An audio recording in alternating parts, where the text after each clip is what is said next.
Hello, and welcome to Home Over Engineering. We recently bought an early 1700s home, and like many new homeowners, we were welcomed by a greeting crew of dirty, hungry little mice.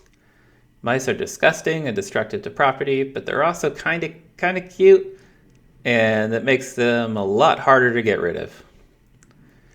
I ended up building a one-way valve to an insulated house just outside for the mice, which is probably the most ridiculous way to deal with this problem, but it did work, which I didn't totally anticipate going into it. Anyway, even if you don't want to take it quite that far, the first step to solving any mouse problem is always blocking the entry points. Typical entry points include basement bulkhead doors, siding gaps, dryer vents, or wiring holes. Good practice is to walk around your home a few times and block any holes that they might fit through. You could stick your finger through a hole. If your finger fits, so will the mouse. Mice can chew through almost anything, so when you're doing this, make sure you use something metal, like a screen or steel wool, held in place by staples, caulk, or foam to block the holes. Blocking the entry points is by far the most annoying part of getting rid of mice. But if you skip this step, there will always be more mice that will come in from the outside, and you'll be trapping them for the rest of your life. Anyway, you can't fix what you can't measure.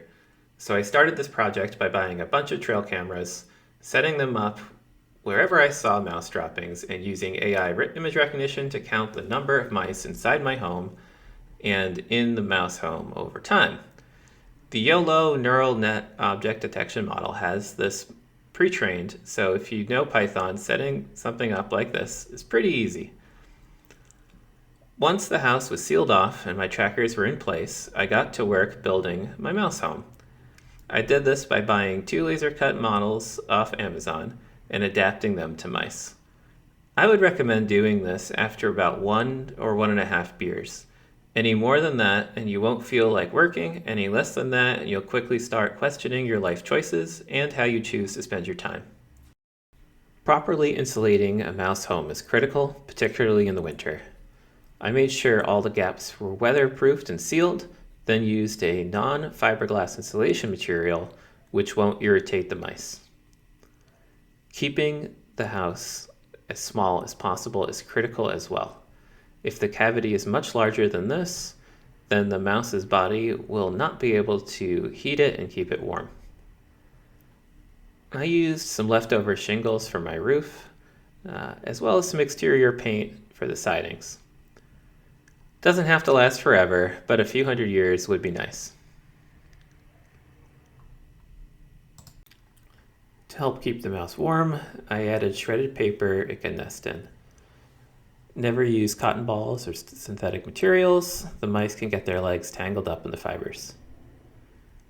I then built a foundation out of brick to help provide some thermal stability to the structure.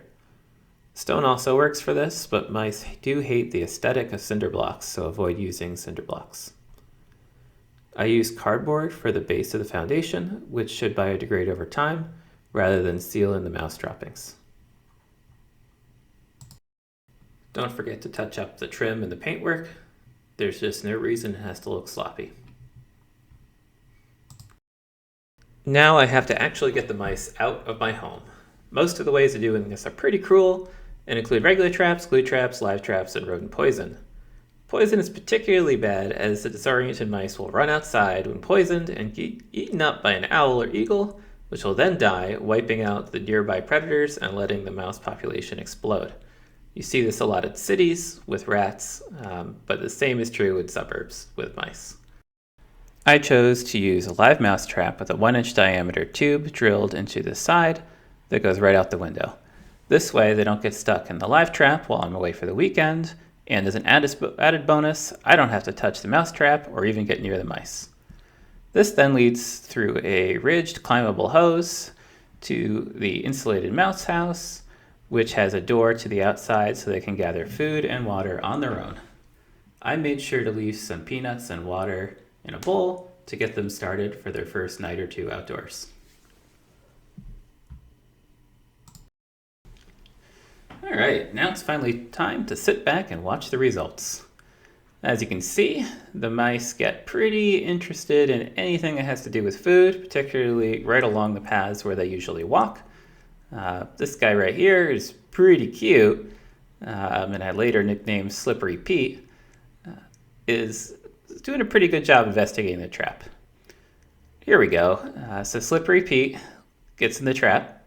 You can see the flap goes right down, lets him in. He wanders around, eats some peanuts, shortly realizes that he's trapped, and immediately outsmarts my trap. This is when you start to realize that even if you go to MIT, spend a long time engineering, you are still not quite as bright as a mouse. And that's a good wake-up call.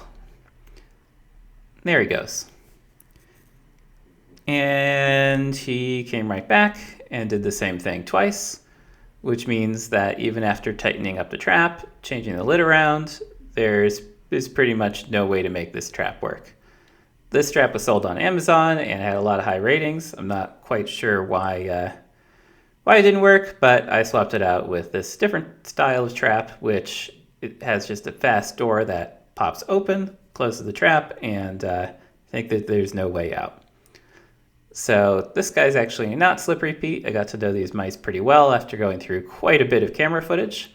I called this guy Black-Eyed Susan because it's a girl. I also felt pretty bad because its tail got pinched here, but it was only trapped like that for a few seconds.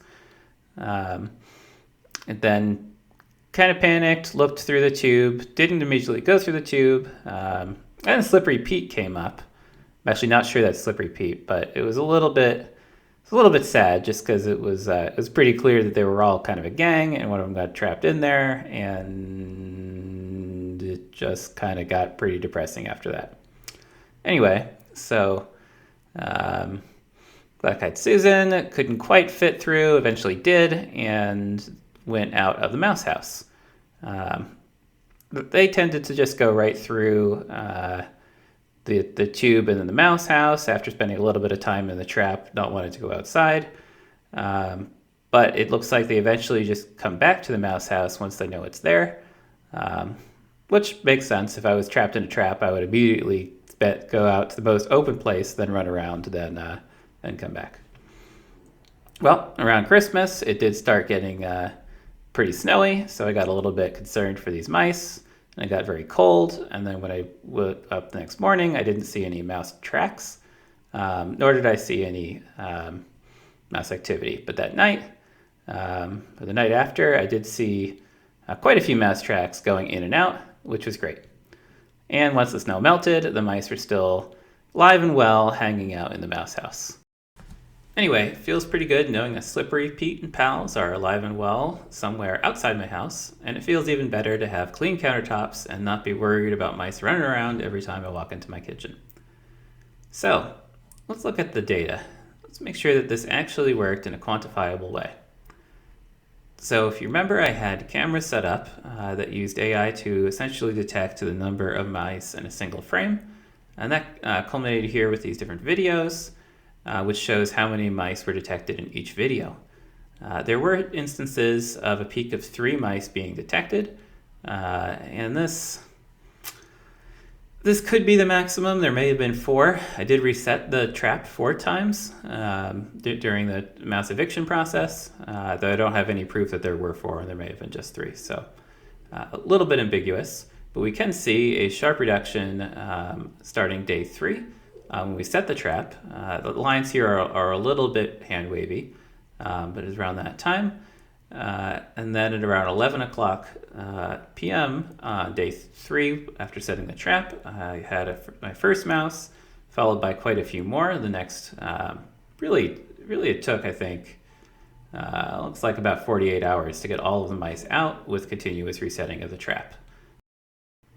All right, well, as ridiculous as that was, it did seem to work, and I'm going to tackle some other problems in the future, such as trying to deter mice from areas of the home like the outbuildings and garage that I simply can't seal. I have some ideas there. I'm going to use an IR sensor and some fans and noisemakers that'll scare the hell out of mice. So we'll see how that works, and I'll try and tackle some additional practical problems in the house.